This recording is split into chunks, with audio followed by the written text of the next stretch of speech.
So, paano magdodoble ang pera mo? Narinig mo na ba ang Rule of 72 sa real estate? Ano ba yan?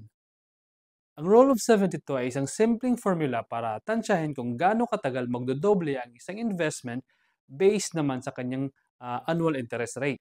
Naman, saan natin gagamitin yan? So gagamitin natin yan sa pag-compute kung gaano kabilis lumaki ang iyong savings o kaya yung investment o kaya naman sa paghahambing ng iba't ibang klaseng investment options. At syempre, para malaman yung effect ng inflation rate sa pera natin. Paano natin gawin yon? Simple lang.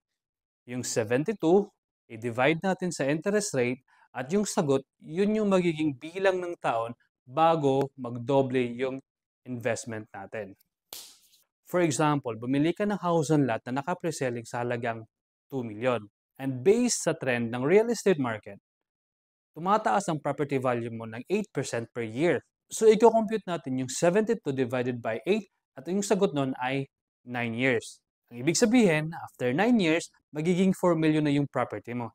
At kung hihintayin mo pa yung another 9 years, magiging 8 million na yun. Ano yun? Tumubo na lang siya ng 6 million habang wala kang ginagawa. Yan kasi ang power ng real estate investment. Pero syempre, dapat marunong kang pumili ng location at property para siguradong sulit. Tulad na lang ng Alice Townhouse natin dito sa Lancaster, New City kung saan ino-offer natin, 10 years ago or mga 11 years ago, ang house na yun ay nasa less than 1 million lang yon. Now, fast forward up to this year, ang price ng ating Alice House ay nasa 2.5 na. Ganon kalaki ang tinubo nun.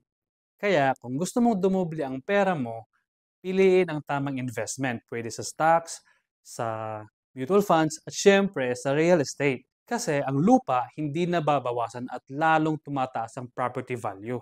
Huwag puro Shopee, huwag puro Lazada. Mag-invest ka na. Tara!